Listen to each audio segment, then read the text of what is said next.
አነጋጋሪው ጋዜጠኛ ደረጀ ኃይሌ ማን ነው? በነገራችን ላይ የምትለው ቃል ብዙ ጊዜ ከአንደበቱ ጠፍታ አታውቅም። ድንቅ ጋዜጠኛ ነው። የሚጠይቃቸው ጥያቄዎች፣ አስተውሎቱ፣ እርጋታው፣ ጨዋታ አዋቂነቱ፣ አቤት ድምፁ፣ ማራኪ አንደበቱ ሲንቆረቆር መስማት አይሰለችም። ትረካዎች እጅጉን ያምራሉ። ማንም ሰው የራሱን ታሪክ ከሚተርክልን በደረጃ አንደበት ሲነገረን ያንን ሰው በጭራሽ ልንረሳው አንችልም።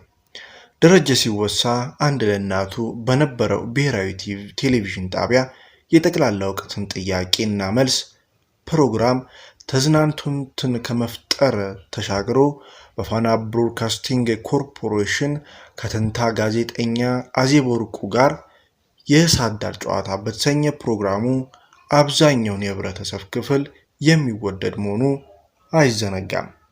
ከቅርብ ጊዜ ወዲህ በኢትዮጵያ ታሪክ አሻራቸውን ያሳረፉ የታሪክ ባለቤቶችና ቤተሰቦቻቸውን በአርቲስት ቴሌቪዥን በነገራችን ላይ የተሰኘ ፕሮግራም ቀርጾ በሚማርክ አቀራረብ ለዛውን ሳይለቅ ህዝብ እውነታውን እንዲያውቅ በማድረግ የሙያው ግዴታውን በአግባቡ እየተወጣ ይገኛል።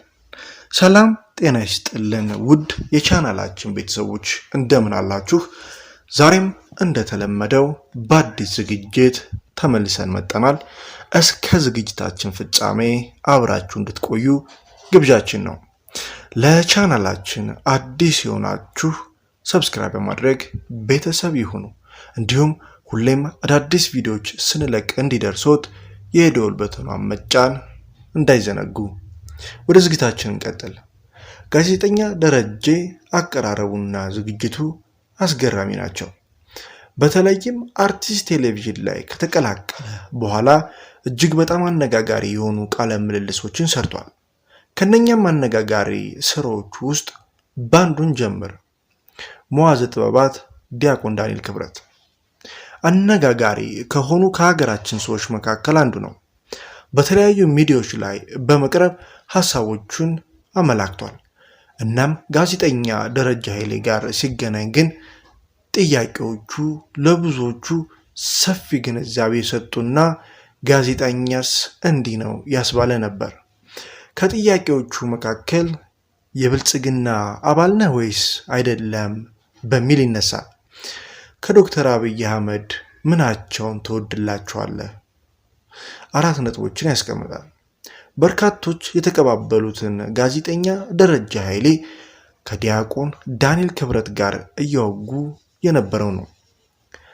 ደረጀ ከጠቅላይ ሚኒስትሩ የምትወደው ምንድን ነው? ዲያቆን ዳንኤል ክብረት 4 ነገሮችን እወድላቸዋለሁ ይላል።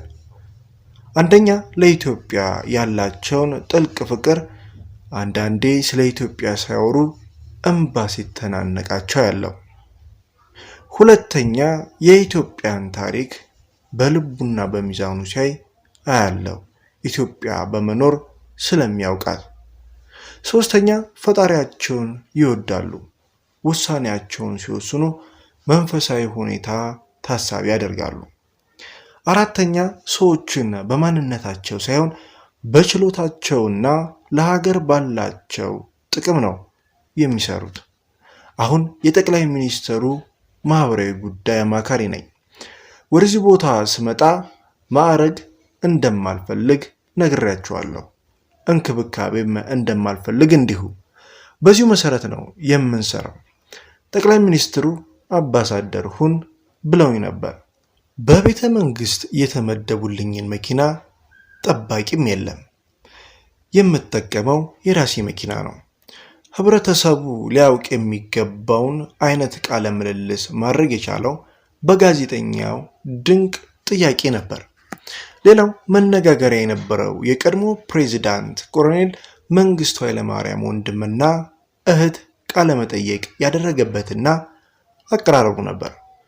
ሌላኛው በብዙዎች ዘንድ በአርቲስት ቴሌቪዥን ማህበራዊ ድረገጾች የተቀባበሉትና ከፍተኛ መነጋገሪያ የሆነው የደቡብ ኦሞ ፈርጥ ላሉ ቡካሎ ባህላዊና የማይፈለጉ በእነሱ አጠራር ሚነር የተባሉ ህፃናትን ለሞት የሚሰጡበት ክፉ ልማድ ያስቀረበት መንገድና ስለ ማህበረሰቡ አኗኗር የሰማንበት መንገድ ጋዜጠኛውንም ላሎንም እንድናደንቅ ያደረገን ነው።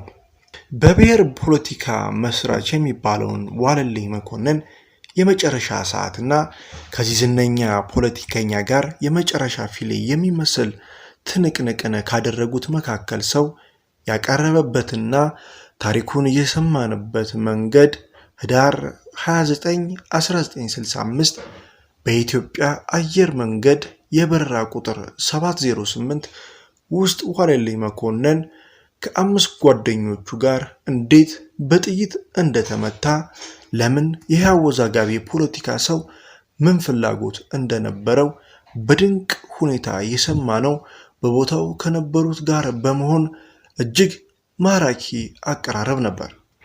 በዚህ ጋዜጠኛ በደረጀ ኃይሌ ጋዜጠኛ ደረጀ እና ሬዲዮ ደረጀ በዋናነት የሚታወቀው በሬዲዮ ጋዜጠኝነቱ ነው። ከ30 ዓመት በላይ በራዲዮ ጋዜጠኝነት ሰርቷል። አንድ ለእናቱ በሆነው የኢትዮጵያ ሬዲዮ ከሚታወቀው ድንቅ ጋዜጠኞች መካከል አንዱ ነበር። ዓለምነህ ዋሴ፣ ዜናነህ መኮንን፣ ዳሪዮስ በዲ፣ ብርቱካን አረጋዊ የመሳሰሉትን ጋዜጠኞች አብረው ከሚነሱ ጋዜጠኞች መካከል ናቸው። የዚህ ዘመን ትውልድ ያልደረሰበትን አቀራረባቸውንና ዝግጅቶቻቸውን ድንቅ ነበር። ዛሬ ሬዲዮ ላይ መስራት አስቸጋሪና በተለያዩ አፋኝ አሰራሮች በተተበተበበት ጊዜ እንኳን አደረሳችሁ እንኳን የሚያስቀጣበት ጊዜ በዚህ ውስጥ ማራኪና በወቅቱ የነበሩ ሰዎች በውብ ትዝታ የሚያስውብ ትውስታ ነው። እንዲህ በማለት የሬዲዮን አድማጮቻቸውን ያስቡ ነበር። ሰኞ ዕለት ጠቅላላ ዝግጅት፣ ማክሰኞ ጽሑፍን ቀንጭበን ከጳውሎስ ኘኞ፣ ሮብ ባለሙያውን አነጋግረን፣ ሐሙስ ለዝግጅት ፍጻሜ እንድንደርስ፣ አርብ አዘጋጆችን አንድ ላይ ሆነን ስንወያይ፣ ቅዳሜ የዝግጅቱ ፍጻሜ፣ እሁድ ለናንተ አድማጮቻችን በአየር መስደድ እያሉ እያዋዙ አድማጮችን ይይዙ ነበር። በመቀጠል አሁን ድረስ በሚታወቀው በብዙዎች ትውስታ የሚነገረው በታሜ ሶል ኮሙኒኬሽን ተዘጋጅቶ በኢትዮጵያ ቴሌቪዥን ይቀርብ የነበረው ጠቅላላ እውቀት ጥያቄ መልስ ውድድር ላይ እናስታውሰዋለን። ተንቀሳቃሹ ላይብራሪ ጋዜጠኛ ደረጀ ኃይሌ አንድ የሚወቀስበት ጉዳይ አለ። ይህም በአንዳንዶች የሚወቀስበት ጉዳይ ደግሞ በመረጃ ከመታጨቅ የመጣ ይመስላል። በመሃል ራሱ የሚመልሳቸው ነገሮች አሉ በማለት አንዳንድ ጊዜ እንግዶችን ወደሚፈልገው ለማምጣት አሊያም እርሱ ወደ አልፈለገበት አቅጣጫ አንዳንዴም አድማጭ ሊሰማው ይገባል ብሎ ሲሆን ይህንን ያደርጋል። በዚህም ነገሩን የሚረዱት የቅርብ ወዳጆቹ እንደሚሉት እንግዳው ምን ያህል እንደሚያውቀውና በሱ ዙሪያ መረጃ የታጨቀ ሰው መሆኑን የሚያሳይ ነው። በሬዲዮ ዝግጅትና በቴሌቪዥን መሰናዶች የምንታዘበው ነገር ተንቀሳቃሽ ላይብራሪነቱን ነው። ሰላም ጤና ይስጥልን ውድ የቻናላችን ቤተሰቦች፣ ለዛሬ ያዝንላችሁ ዝግጅት ይህን ይመስል ነበር። እስከ ዝግጅታችን ፍጻሜ አብራችሁን ስለቆያችሁ እናመሰግናለን። ለቻናላችን አዲስ የሆናችሁ ካላችሁ ሰብስክራይብ በማድረግ ቤተሰብ ይሁኑ። እንዲሁም አዳዲስ ቪዲዮዎች ስንለቅ እንዲደርሱት የደወል በተኗን መጫን እንዳይዘነጉ። ሐሳብ አስተያየት ካላችሁ ኮሜንት ላይ አስቀምጡልን። ላይክ ማድረግዎን እንዳይዘነጉ። እናመሰግናለን።